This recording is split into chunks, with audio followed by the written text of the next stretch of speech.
Good morning friends. இந்த வீடியோவை பொறுத்தவரையும் அப்கமிங்காக குரூப் 2 மெயின்ஸ் தேர்விற்கு தயாராகி கொண்டிருக்கக்கூடிய மாணவர்களுக்கு பயனுள்ளதாக இருக்கும். ஸோ இந்த பேப்பர் பார்த்திங்கன்னா என்னுடைய நண்பர் தான். இப்போ போலீஸ் டிபார்ட்மெண்ட்டில் ஒர்க் பண்ணுறாரு. நான் அவர் ஒன்றா தான் ஒர்க் பண்ணிகிட்ருக்குறேங்க. சென்னை டிஜிபி ஆஃபீஸில் தான் இருக்காங்க, ஹெட் ஆஃபீஸில். அவருடைய மதிப்பெண் தான் குரூப் 2 2A மெயின்ஸ் பேப்பருடைய ஒரிஜினல் பேப்பருக்கான ஜெராக்ஸ் காப்பியை தான் நம்ம இங்கே பார்த்துட்ருக்குறோங்க. இந்த கொஷின் பேப்பரை பொறுத்தவரையும் அவருடைய மதிப்பெண் ஆவரேஜாக 149 எடுத்துக்கிறார். 149.75 மார்க் ஸ்கோர் பண்ணியிருந்தார்.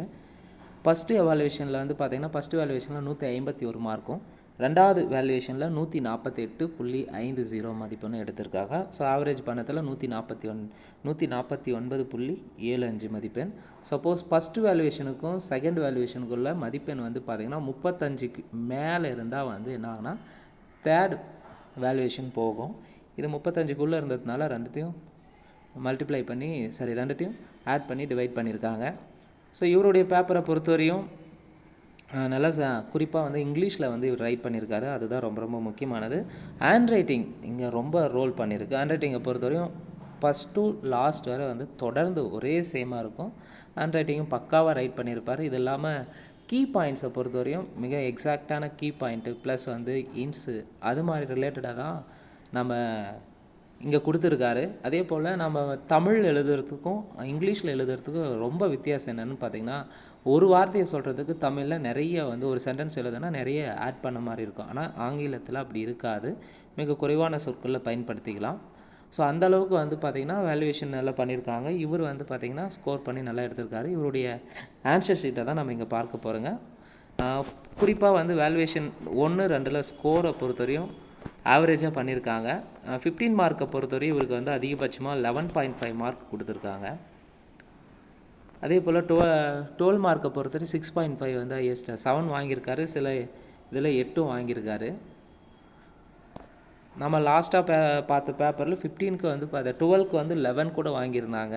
இன்னொரு நண்பர் பேக்வர்ட் கிளாஸில் ஒர்க் பண்ணுறாரு. இவரை பொறுத்தவரையும் ஃபஸ்ட் வேல்யூவேஷனில் 151 ஸ்கோர் பண்ணியிருக்காங்க. செகண்ட் வேல்யூவேஷனில் பார்த்திங்கன்னா 148.5 ஸ்கோர் பண்ணியிருக்காங்க. நம்ம இவருடைய ஒவ்வொரு கொஸ்டினுக்கு எப்படியெல்லாம் ஆன்சர் பண்ணியிருக்காங்க அப்படின்றத முழுமையாக பார்க்கலாம். ஸோ ஜென்ரல் ஸ்டடீஸை பொறுத்தவரை பேப்பர் 2ல் டிஸ்கிரிப்டிவ் டைப் தான் நம்ம பார்த்துட்ருக்குறோங்க. அதில் மொத்தம் 3 மணி நேரம் எழுதுவாங்க. 3 மணி நேரம் கொடுப்பாங்க. 300 மதிப்பெண். இது பொதுவாக தெரியும். இதில் மெயினாக 64 பக்கங்களை கொண்டது. அது ரொம்ப ரொம்ப முக்கியமானது. லாஸ்ட் குரூப் 2A மெயின்ஸை பொறுத்தவரை 64 பக்கங்களை கொண்டதாக இருந்தது. இதில் 6 மார்க் கொஸ்டின் ஃபஸ்ட்டு பார்ப்போம். 6 மார்க்கை பொறுத்தவரையும் இவர் பார்த்திங்கன்னா சுற்றுச்சூழலில் COVID-19 ஏற்படுத்த தாக்கம் பற்றி எழுதுக. Write about the impact of COVID-19 in environment. இந்த கொஸ்டினை எழுதியிருக்காரு. இவரை டைரெக்டாக இம்பேக்ட்னும் போது ஹேண்ட் ரைட்டிங் இது இங்கே ரொம்ப முக்கியமானது ப்ளே பண்ணியிருக்கு. ஹேண்ட் ரைட்டிங் பார்த்திங்கன்னா இங்கே ஸ்டார்டிங்கில் எப்படி இருக்கோ அதே போல் தான் எண்டு வரையும் ரைட் பண்ணியிருக்காங்க. ஸோ ஹேண்ட் ரைட்டிங்கை பொறுத்தவரை சிறப்பாக அமைச்சிருப்பாங்க. அதே போல் கீ பாயிண்ட்டும் நிறைய கொடுத்துருக்காரு. COVID-19 இம்பேக்ட் தாக்கங்களை பற்றி பாசிட்டிவ் இம்பேக்ட்டும் நெகட்டிவ் இம்பேக்ட்டும் இவர் கொடுத்துருக்காரு. அடுத்து செகண்ட் கொஸ்டினை பொறுத்தவரையும் 3 கேள்வி தந்திருக்காங்க. அருகி வரும், அழிந்து வரக்கூடியது, பாதிக்கப்படக்கூடியது, அச்சுறுத்தலுக்கு உட்பட்டக்கூடியதுன்னு சொல்லியிருக்காங்க. அதில் டெஃபினிஷன் கொடுத்துருக்காங்க. IUCN தந்திருக்கிற அந்த கிளாஸிஃபிகேஷனை இங்கே மென்ஷன் பண்ணியிருக்காரு. அதுக்கடுத்து பார்த்திங்கன்னா இன்னொரு கேள்வியை பொறுத்தவரையும் இந்திய மின்சாரத்துறை எதிர்கொள்ளும் சவால்கள் மற்றும் இடையூறுகள் என்னென்னுன்ற கேள்விக்கு பார்த்திங்கன்னா என்ன தந்திருக்காங்க, challenges by the Indian electricity செக்டாரில் என்னென்ன சேலஞ்சஸ் இருக்குது அப்படின்றத கீ பாயிண்ட்டாக தந்திருக்காங்க. இது இல்லாமல் எக்ஸாக்ட் வேல்யூவும் பர்சன்டேஜையும் இங்கே ஆட் பண்ணியிருக்காங்க. ஸோ நம்ம மெயின்ஸ்க்கு ப்ரிப்பேர் பண்ணும்போது நியூஸ் பேப்பர் நிறைய ரீட் பண்ணணும். குறிப்பாக தினமணி பேப்பர் அந்த தலையங்கம் பகுதியெல்லாம் நிறைய படிக்கணும். அதில் தினசரியாகவே இதான ஒரு கீ பாயிண்ட் வந்துகிட்டே இருக்கும். அதை நம்ம எக்ஸாம் பாயிண்ட் ஆப்பில் எந்த இடத்துல பயன்படுத்த முடியும் அப்படின்றதான் மிக மிக முக்கியமானது. நம்ம வெறும் புத்தகத்தில் படிச்சுட்டு அப்படியே போய் எழுதுனா மட்டும் ஸ்கோர் வருமானா வராது. எக்ஸாக்ட் மற்றவங்கள விட நம்ம அதிக மதிப்பெண் பெறணும்னா கீ பாயிண்ட்டு, எக்ஸாக்ட் பிளேசஸ்ஸு, அடுத்து பார்த்திங்கன்னா அதனுடைய ஒரு கேள்விக்கான நன்மைகள் என்ன, தீமைகள், அடுத்து எதிர்காலத்தில் அது எப்படியெல்லாம் சமாளிக்கக்கூடிய சவால்கள் அப்படின்றது ரிலேட்டடாக நீங்கள் எங்கே கற்றுக்கலான்னா நியூஸ் பேப்பரில் செய்தித்தாளில் தெளிவாக இருக்கும்.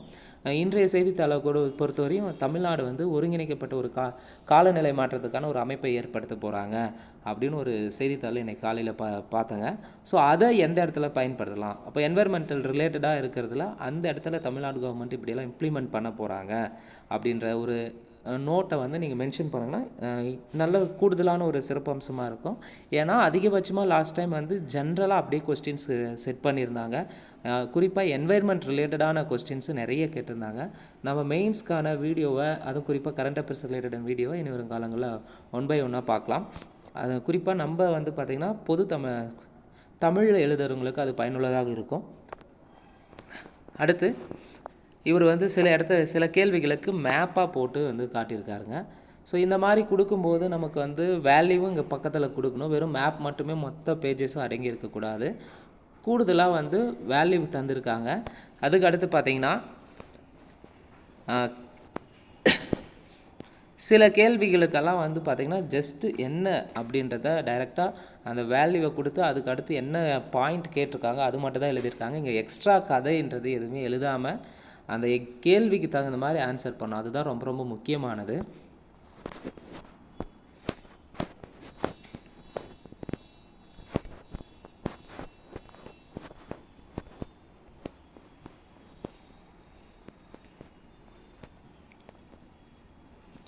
இந்த கேள்வி பாருங்கள். பேரிடர் மேலாண்மையில் கூட்டுறவு கூட்டாட்சியின் பங்கு இன்றியமையாததாகும். சமீபத்திய COVID-19 பேரிடர் மேலாண்மையின் போது கூட்டுறவு கூட்டாட்சியின் கொள்கைகள் எந்த அளவிற்கு நடைமுறைப்படுத்தப்பட்டன, அவை ஏற்படுத்திய விளைவுகள் என்ன என்பதை குறித்து மதிப்பீடு செய்யுங்கன்னு சொல்லியிருக்காங்க. இந்த COVID-19 பேரிடர் மேலாண்மை பற்றி நமக்கு தெரியணும். இல்லை இப்போவும் அதனுடைய இம்பேக்ட் வந்து தொடர்ந்து இருந்துகிட்டே தான் இருக்குது. COVID-19 இன்ஜெக்ஷன் செலுத்தினால என்னென்ன சைடு எஃபெக்டெல்லாம் வந்திருக்கு, அது மாதிரியான கேள்விகளும் நம்ம வந்து எதிர்பார்க்கலாம். அப்போது அதெல்லாமே தெரிஞ்சுக்கணும், அதெல்லாமே நம்ம எழுதணும் அப்படின்னா செய்தித்தாள் குறிப்பாக தினமணியும் இந்து தமிழும் வாங்கி தலையங்கத்தை மறக்காமல் தினசரியாக பேப்பராக வந்து படிங்க. படித்ததை எழுதி வைங்க. நீங்கள் நிறைய எழுதும்போது தான் அங்கே வந்து எக்ஸாம் பாயிண்ட் ஆஃபில் ப்ராக்டிஸ் பண்ணும்போது வந்து மிக குறைவான நேரத்தில் அதிக கீ பாயிண்ட்டை தர வேண்டிய சூழல் ஏற்படும். அதுக்கு நீங்கள் தினசரியாக வந்து மெயின்ஸ்க்கு தேவையான கீ பாயிண்ட், இப்போ COVID-19 ரிலேட்டடாக இதெல்லாம் ஒரு தலையங்கம் வந்திருக்கா, இல்லை வந்து ஆர்டிக்கிள் எதனா தந்திருக்காங்களா, அதுக்கடுத்து எதனா ஒரு சிறப்பு கட்டுரை மாதிரி கொடுத்துருக்காங்களா அப்படின்றத பார்க்கணும். எப்போவுமே கரண்ட் அஃபேர்ஸ் ரிலேட்டடாக ஒரு கேள்வி கேட்கும்போது மற்றவங்கள விட நம்ம கூடுதலாக எழுதணுன்னா மிக முக்கியமான தேவையானது அந்த வேல்யூ பாயிண்ட்டை வந்து நம்ம கொடுக்கணும். அதை வந்து நோட் பண்ணி அண்டர்லைன் பண்ணி காட்டணும். அங்கே ஹேண்ட் ரைட்டிங் தான் கன்சிஸ்டண்ட்டாக எங்கேயுமே வந்து அந்த சேஞ்சஸ் ஆகாமல் ஒரே மாதிரியாக வந்து கடைசி வரையும் தந்திருக்காரு.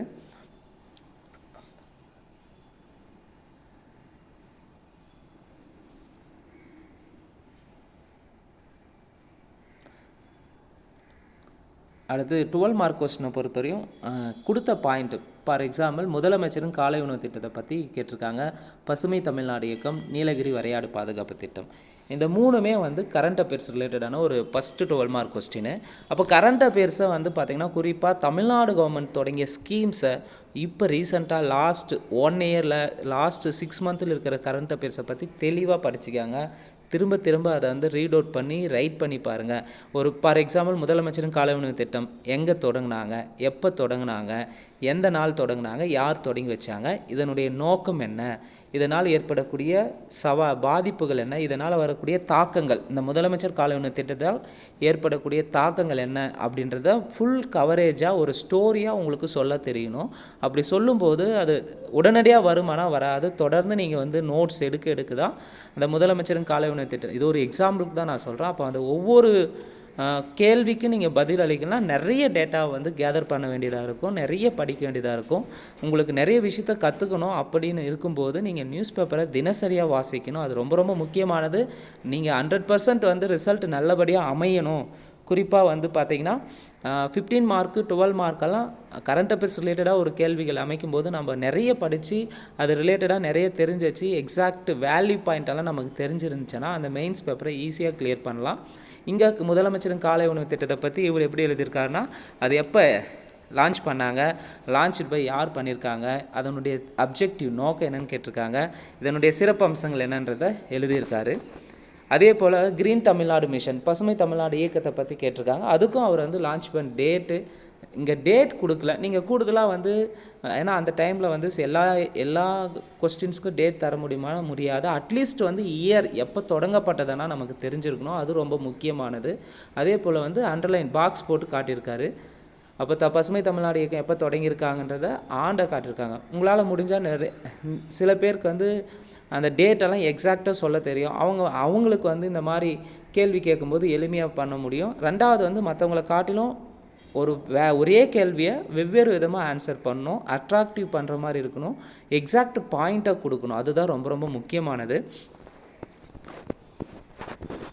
நீலகிரி வரையாடு திட்டம் அதே போல் லான்ச் ஆன் டேட் சேமாக தான் கொடுத்துருக்காங்க. எப்போ தொடங்கினாங்க, யார் தொடங்கினாங்க, அடுத்து வந்து அதனுடைய தீம் என்ன அப்படின்றத தந்திருக்காங்க. ஸோ வரவு செலவு திட்டத்தின் கொள்கைகளை வரவு செலவு திட்டத்தின் கொள்கையில் பாலிட்டியில் வரக்கூடியது. அதை பற்றி பார்த்திங்கன்னா இவர் எப்படி பண்ணியிருக்காங்க, டைரெக்டாக எடுத்ததுன்னு அதனுடைய ஆர்டிக்கிளை வந்து சொல்லியிருக்காரு. பட்ஜெட்டுக்கான ஆர்டிக்கிளை தந்திருக்காங்க, அதை வந்து மார்க் பண்ணி வச்சுருக்காரு. ரெண்டாவது வந்து பார்த்திங்கன்னா குறிப்பாக மெயின்ஸ் ப்ரிப்பரேஷன் பண்ணுறவங்களுக்கு மிக முக்கியமானது கரண்ட் அஃபேர்ஸ் ரிலேட்டடாகவும் ப்ளஸ் பாலிட்டி ரிலேட்டடாகவும் நிறைய படிக்கும்போது சில குறிப்பாக வரவு செலவு திட்டம், அடுத்து வந்து ஆளுநருடைய அதிகாரங்கள், அந்த மாதிரி ஏரியாவில் வரும்போது ஆர்டிகல்ஸ் ரொம்ப ரொம்ப முக்கியமானது. நிறைய ஆர்டிக்கல் படிக்க வேண்டியது அவசியம் இல்லை. ஏற்கனவே ப்ரீவியஸ் கொஸ்டின்ஸை நம்ம பார்த்து அதுக்கு தகுந்த மாதிரி வந்து பார்த்திங்கன்னா நம்மளுடைய ப்ரிப்பரேஷன் ஸ்ட்ராட்டஜியை வந்து மாற்றிட்டு வரணும். மிக முக்கியமானது இப்போ தற்காலத்தில் வந்து ஆளுநருக்கும் தமிழ்நாடு அரசுக்கும் பல பிரச்சனைகள் இருக்குது. அப்போது ஆளுநருக்கு எதிராக வந்து கோர்ட்டில் வந்து அப்பீல் பண்ணியிருக்காங்களா, இல்லை அதுக்கான எதனா ஆர்டிக்கிளை வந்து மென்ஷன் பண்ணியிருக்காங்களா அப்படின்றதெல்லாம் நம்ம இங்கே கவனிக்கத்தக்கதாக இருக்கணும். இப்போ தினசரியாக நடக்கக்கூடிய நிகழ்வுகளை எக்ஸாம் பாயிண்ட் ஆஃப்ல எப்படி யூஸ் பண்ணுறது, அதுதான் ரொம்ப ரொம்ப முக்கியமானது. அந்த டாக்டிக்ஸ் தெரிஞ்சால் மெயின்ஸை வந்து ஈஸியாக கிளியர் பண்ணிடலாம். அதுக்கு வந்து உடனடியாக வருமானம் வராது, தொடர்ந்து ப்ராக்டிஸ் பண்ணிகிட்டே இருக்கணும், தினசரியாக வந்து படிக்கணும், தினசரியாக எழுதி பார்க்கணும், நோட்ஸ் எடுக்கணும். அதுதான் ரொம்ப ரொம்ப முக்கியமானது. ஸோ இதை சரியாக பயன்படுத்திக்காங்க. அடுத்த வர வீடியோவை பொறுத்தவரையும் தமிழில் வந்து முடிஞ்ச அளவுக்கு ஃப்ரெண்ட்ஸ் சர்க்கிளில் கேதர் பண்ணி தமிழில் எழுதி இருக்கிறவங்க பேப்பரை வந்து நாங்கள் உங்களுக்கு வந்து வீடியோவாக அப்லோட் பண்ணுவேங்க. இந்த வீடியோவை பொறுத்தவரையும் மெயினாக வந்து எதுக்காகனா ஒரு கொஸ்டின் பேப்பரை எப்படியெல்லாம் அணுகியிருக்காங்க, ரெண்டாவது கீ பாயிண்ட் தந்திருக்காங்களா இல்லை கதை மாதிரி எழுதியிருக்காங்களா, மூணாவது எக்ஸாக்ட் இயரை வந்து கொடுத்துருக்காங்களா கொடுக்கலையா அப்படின்றத நமக்கு தெரியணும். ஏன்னா இவங்க வீடியோஸில் அப்லோட் பண்ணக்கூடிய எல்லா பேப்பருமே வந்து பார்த்திங்கன்னா ஆல்ரெடி ஜாப்பில் இருக்கிறவங்களுக்கு தான் அப்லோட் பண்ணிகிட்ருக்கு. அதனால் இதை வந்து சரியாக பயன்படுத்திக்காங்க. மேலும் இந்த வீடியோ பற்றி எதனா கமெண்ட் இருந்தால் மறக்காமல் கமெண்ட் செக்ஷனில் கமெண்ட் பண்ணுங்கள். இனி வரும் காலங்களில் ஒலிம்பியா ஐஏஎஸ் அகாடமி சார்பாக பார்த்திங்கன்னா தமிழ் பகுதியில் குறிப்பாக கரண்ட் அஃபேர்ஸ் ரிலேட்டடான திட்டங்கள், ஸ்கீம்ஸை வந்து டே பை டேவாக நம்ம பார்க்க இருக்கிறோங்க. அதை முழுமையாக அப்படியே நோட்ஸ் எடுத்து வச்சுக்காங்க. எக்ஸாம் பாயிண்ட் ஆஃப்ல பயனுள்ளதாக இருக்கும். நன்றி, வணக்கம்.